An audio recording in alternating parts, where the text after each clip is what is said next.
कांग्रेस की यूथ कांग्रेस की membership start होने वाली है और हम तमाम हरियाणा प्रदेश के उन युवाओं को आमंत्रित करते हैं कि वो राजनीति में आए और कांग्रेस पार्टी के साथ जुड़ें। और अच्छे व्यक्ति जब अच्छा नौजवान जब जुड़ेगा कांग्रेस पार्टी से तो निश्चित रूप से कांग्रेस पार्टी भी मजबूत होगी। और कांग्रेस पार्टी हमेशा नौजवानों को तवज्जो देती है और उनको हमेशा मान सम्मान देती है और उनको आगे बढ़ने का मौका देती है। तो यूथ कांग्रेस उसका एक माध्यम है। तो मैं तमाम युवाओं को आपके माध्यम से चाहूँगा कि वो इस जो प्रोसेस में से निकलकर कांग्रेस पार्टी और यूथ कांग्रेस के मेंबर बनकर अपने प्रदेश और अपने इलाके की सेवा करने का मौका ना चूकें और उसमें वो भाग लें। शिषपाल जी, आपने कालांवाली के अंदर एक अच्छी मार्जिन से विजय। देखिए, ये हमने हर तरीके से कांग्रेस पार्टी के साथ है कालांवाली के लोग। और जहाँ की मार्जिन की बात है, बहुत अच्छा मार्जिन, पिछली बार से भी 5000 वोट फालतू ज़्यादा मिले हैं। और जब विधानसभा के चुनाव में वोट डिवाइड हो जाते हैं, कैंडिडेट ज़्यादा होते हैं, उस हिसाब से ये जीत भी 50,000 वोटों से कम नहीं है। और हमने 50,000 वोटों, जो हमेशा कांग्रेस पार्टी का सबसे ज़्यादा वोट अब तक विधानसभा में 67,000 वोट के लगभग कांग्रेस पार्टी को आए हैं। तो ये एक जीत है और आने वाले वक्त में आप देखोगे और भी कांग्रेस पार्टी मजबूत होकर निकलेगी। एक लम्हा ओम प्रकाश चौटाला जी के साथ आपका, क्योंकि आज एक राजनीति के युग का अंत हो चुका है, उनके ऊपर कोई आपकी? देखिए, बिल्कुल वो उन्होंने अपने काल में जो मुख्यमंत्री होता है कोशिश करता है कि अपने देश और प्रदेश के लिए अच्छे करें। और वो किसान और कमेरे की एक आवाज़ थे, हमेशा उनकी बात करते थे।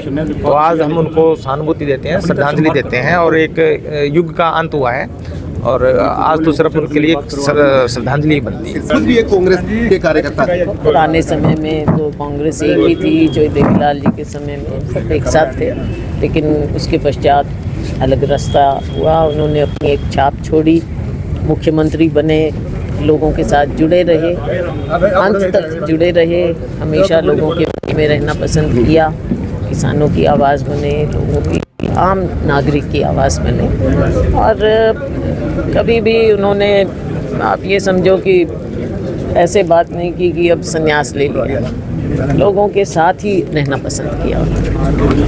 तो जी क्या कहना चाहिए, कांग्रेस का कार्यकर्ता आज हरियाणा के अंदर अपने पर फख्र कैसे महसूस करे, और सिरसा का कार्यकर्ता तो किस प्रकार से कहे कि मैं कांग्रेस का कार्यकर्ता हूँ और फख्र महसूस करें? देखो, सिरसा का कार्यकर्ता हमेशा मेहनती रहा है और इस बार भी आपने नतीजे देखे, लोकसभा में भी विधानसभा में भी मेहनत की, सभी ने मिलकर मेहनत की और हमने बहुत अच्छी जीत हासिल की है। यहाँ पर हम 2 सीट में रह गए, लेकिन वो भी कम वोटों से, अमित सिहाग 600 वोटों से रहे, रानिया हम 4000 के करीब वोट से रहे, लेकिन बाकी सीटें हमने जीती हैं। यहाँ का कार्यकर्ता बहुत संघर्षशील कार्यकर्ता है, कांग्रेस माइंडेड हमारा ज़िला है, क्योंकि कांग्रेस ने हमेशा लोगों के साथ मिलकर, लोगों के साथ जुड़कर इलाके की सेवा की है। इस बार उम्मीद थी हमारी सरकार बनने की, नहीं हुआ तो थोड़े निराश हुए, लेकिन आगे मेहनत करने के लिए सब तैयार हैं, तत्पर हैं।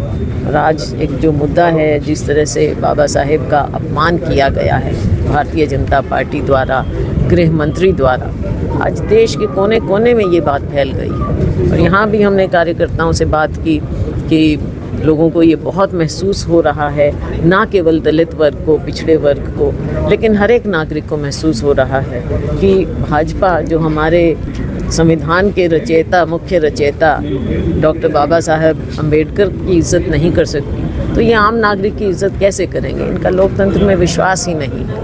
तो आज के दिन अलग चुनौतियां हैं, नई चुनौतियां हैं, हर नई चुनौती का सामना कांग्रेस पार्टी और कांग्रेस का कार्यकर्ता घर घर जाकर करेंगे। जी, तो संगठन बनाने के लिए अब कार्य योजना के तौर पर क्या गतिविधि आगे चलाई जाएगी? जी, अब आगे सारी बातें सोचकर कांग्रेस पार्टी इस पर उचित फैसला लेगी।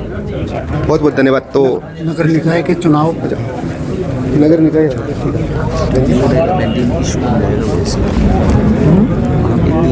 नहीं तो मना कर दो, ओके छोड़। नगर निकाय के चुनाव आ रहे हैं, उसमें पार्टी की क्या तैयारियां हैं? उसके लिए पार्टी की क्या तैयारियां हैं? नगर निगम के चुनाव आपस में बातचीत चल रही है, हमारे सभी लोग कर रहे हैं, कई लोग इच्छुक हैं, तो वो सारा फैसला क्या कैसे होगा पार्टी ये भी तय करेगी कि सिंबल का क्या करना है। और सभी लोगों को, जो लोकल हमारे नेता कार्यकर्ता हैं, सभी को उनके साथ बातचीत करके, विचार विमर्श करके ही फैसला लिया जाएगा। आपने विरोध प्रदर्शन के लिए कहा था, वो कब से शुरू करोगे, उसका क्या प्रारूप रहेगा? हमने आज करना था और कांग्रेस भवन में हम इकट्ठा हुए, सभी लोग नहीं, क्योंकि इसमें भी थोड़ी बात हो गई, क्योंकि कल पूर्व मुख्यमंत्री ओम प्रकाश चौटाला जी का निधन हुआ।